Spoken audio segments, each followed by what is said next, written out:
Peace, what's up everybody? I'm Jon B and you're rocking with RockMetal Inc.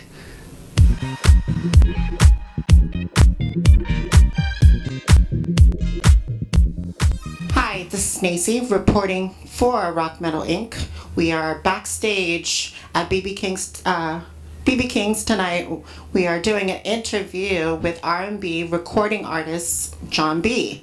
How are you doing this afternoon? Well, I'm well. You're well? Yeah, I'm glad to be back in NY, with the fam out here, and just rocking the BB Kings is always a soulful set, a really great night. It's like a lot of energy in this club, and yes, the fans alone in NY hold me down so tough. It's they definitely give you love. It's a true honor every time. It's a celebration of the music, and right. We're going on I think it's almost like a 20-year career now. You know what I mean? So, yeah, you've been around for almost 20 years. How does it feel to be still doing what you love the most? Yeah. Your passion. Incredible. I feel very, very blessed and fortunate.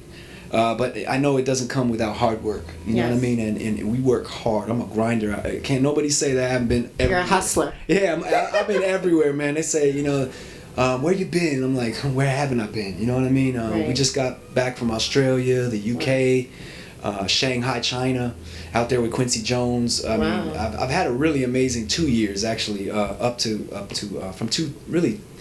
from 2011, it just really, the independent thing started for me. And how did that start? Because I know you have your own label. Yeah, well, the independent thing came because of sort of like a survival mechanism for me. It just kind of kicked in. I'm a musician first, before I'm an entertainer, before I'm a celebrity, whatever have you.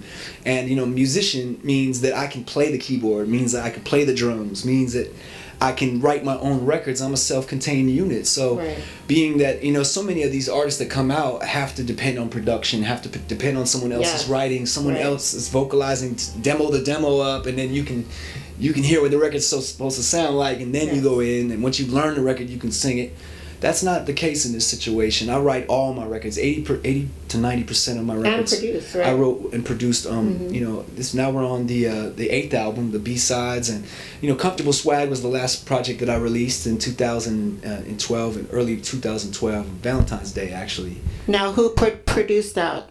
I did. I produced everything? I did everything. One joint is produced by my man Adonis, who's very famous for Usher's records and things like that. Right. But that was more of a collaboration rather than him, telling me what to sing and whatnot. Yeah. And because I always really try to put my signature, my stamp on it. Yeah. All right. So your video for Comfortable Swagg was directed by Naycee. Yeah. How was that collaboration? How did that come about? Well, the song itself came, and when I did the song, I sort of was thinking about like Studio 54. I was thinking about, I was thinking about the funk vibes back before house became techno, when it was still kind of. It was like disco. It was almost like disco without that, what I mean? Like it became, all of a sudden it became real cool. You had bands like Kool and the Gang. You had bands like Patrice Rushen. Earth, Wind and Fire. Earth, Wind and Fire. Anybody that Gap Band. Gap Band. Really good example of that. You know what I mean? Right. And also Chic.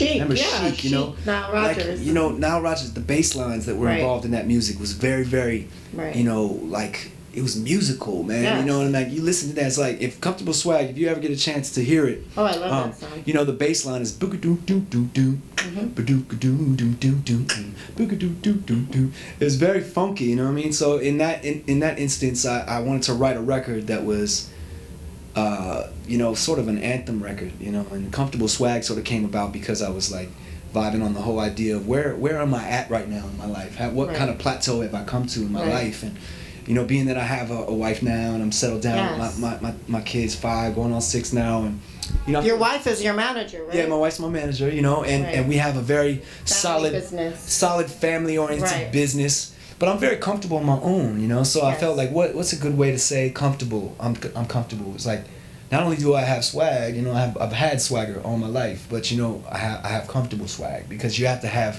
be comfortable. There's a difference between having swag where you could pop your collar in front of everybody, and then there's another kind of swag where you not only show that shine, but you make people feel like they shine too. You know what I mean? And people shine with you. So it's like a matter of making people feel comfortable. Exactly. And that's comfortable swag, when you can make people feel comfortable, you know? Right. And so, yeah, but the collaboration with Danette Jon came because I played the record for her, sent her the record, and I was like, can you come up with a concept? And she came up with the most ideal concept for the video, being that she showed me this zebra head, this zebra mask, and I was like, right away, I thought that was so dope. Like, just take me somewhere texture-wise, or, you know, like, if you see... I like the black and white. Yeah, you know, the black and white theme of the video is very, like, to me, I'm a huge Duran Duran fan. Oh, I love Duran Duran. You know, out of the 80s, you know.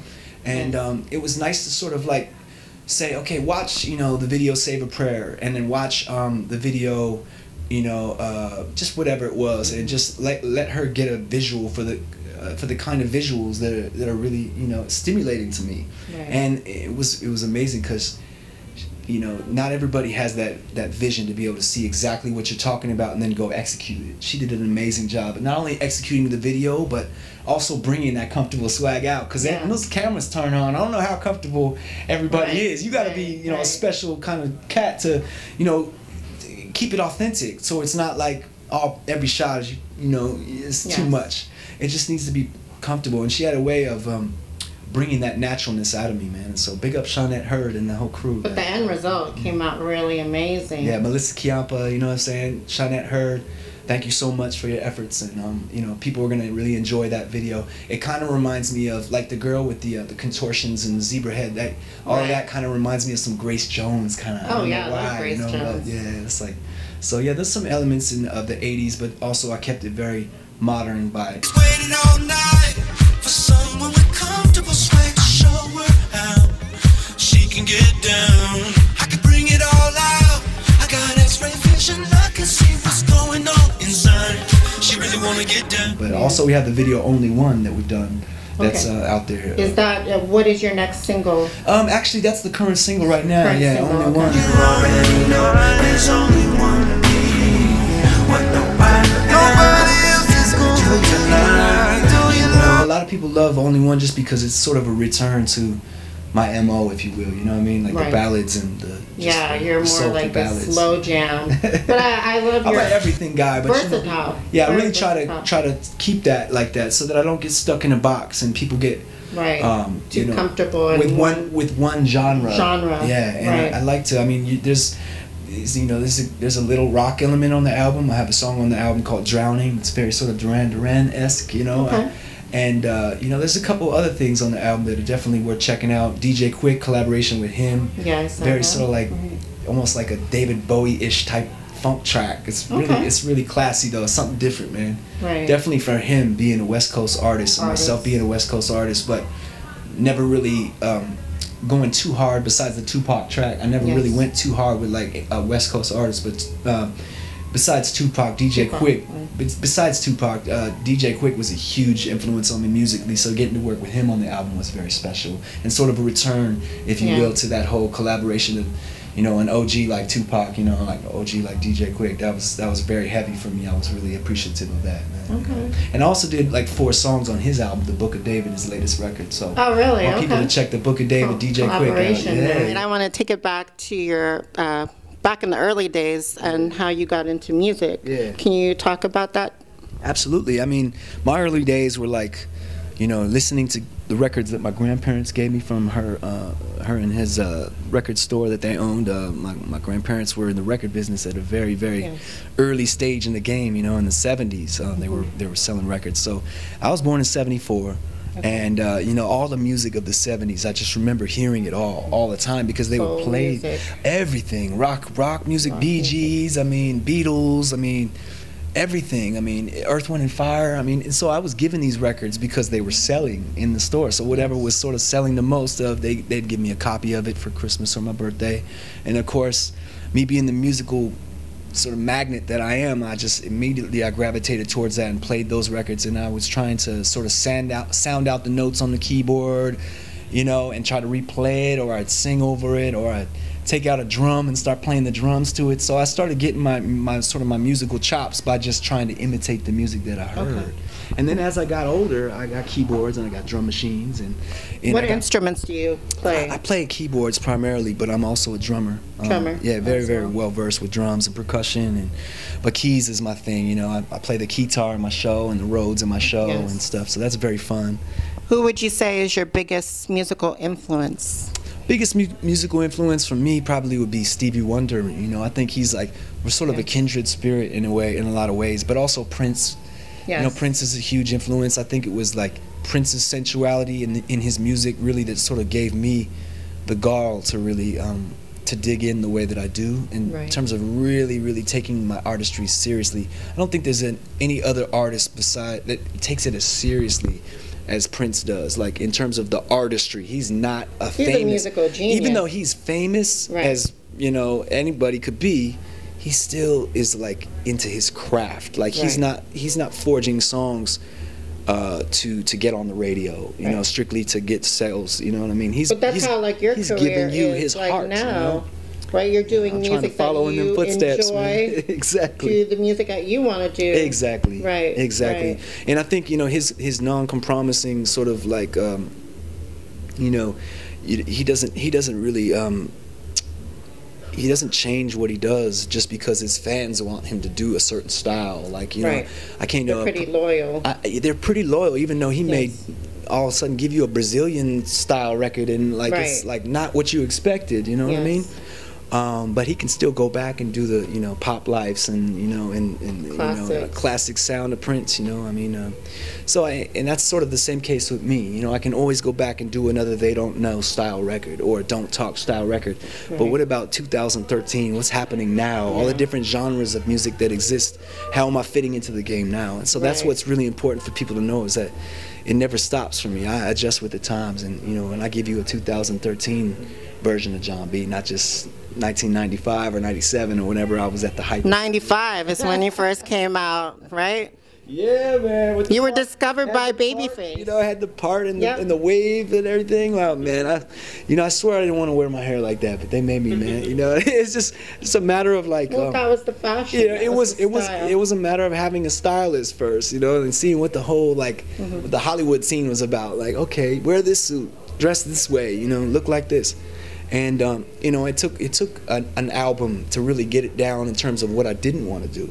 And then Cool Relax came out, my second album, and that's when I really started to pop, like with They Don't Know and Are You Still Down. I shaved my head. I remember. I got the fade, and I like, look, this is how brothers are wearing their hair right now. I mean, I'm not trying to wear my hair like that, you know what I mean? And I didn't ask them. I just, the day of the photo shoot, I cut my hair. You just did it. I remember Tracy Edmonds came and she was like, what'd you do? Oh my God, you know, now we keep, all this money's gonna go to waste. I'm like, no, this is the new look. Like, get it right. You know what I mean? Like, this is me, you know, so.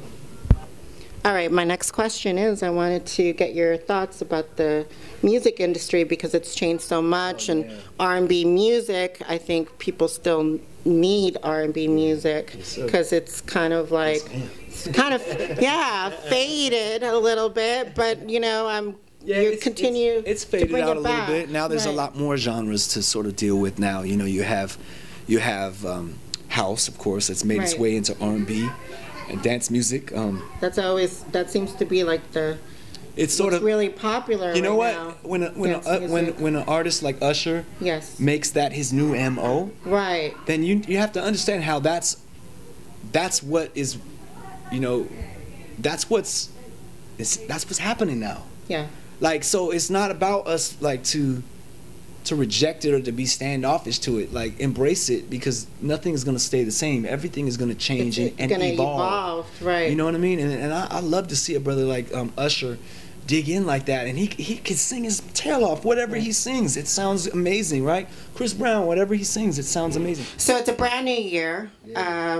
What's next? What's in store for Jon B in 2013? Well, I'm releasing a Bsides collection, which is sort of all of the records that never made the albums that I've put out, the previous albums that I put out since like 2000. So it's been about like 12 years of making records. But so there's 23 records on there, you know, and this is like just some of my favorite joints, but Okay. just for some reason they never made any of the albums. So I felt like, why not do a collection for all the diehard fans out there Right. that are really collecting everything. You know, that's why I called it Collection, because it's not meant to be sort of the record that's, you can put that in like, I don't know, maybe people will love it just as much as Comfortable Swagg, but it's more like, let me just get this out of my system so that these you know, these special records get heard, because I know that there's people out there that are listening like that, and I just got to be so thankful to everyone out there who's supporting me, you know, and continue to just gives me a reason to go back to the studio and dig in, because I am starting to record my new album, like proper studio album, where, you know, in 2013 I'm gonna at the end of 2013 I'll be putting out a new album with addition to the Bsides collection, and I don't know the name of it yet, but I know that there's going to be a lot of live elements on it, and it's going to be a little bit different than Comfortable Swagg. I always want every album a different direction. Yeah, it's a little bit different, you know, just a little more soul in there, I think. And I was really listening to a lot of my fans and how they love this album. They were like, we need that Cool Relax. Where's that Cool Relax? So I'm going to bring a little bit of that back on this new album too. Where can people find you? Like your website, plug that, Absolutely. I'm at johnbworld.com, and also Official John B is Facebook and Twitter and all that good stuff. So yeah, check out my Instagram, check out my website, John B World. You can really find out everything, tour dates, all the video collection on there, as well as the album collection. You know, for those who don't know what some of the albums sound like, I put some songs up there from each album, and sort of a discography. Okay. And a message to your fans before you go? Just like to say one love and peace and respect to everyone for holding me down all these years, man. You already know what it is, man. I love what I do, and I do it with the passion. So I'm glad y'all have the same passion for my music. You know, that's real special, man. I appreciate you. Much love to you.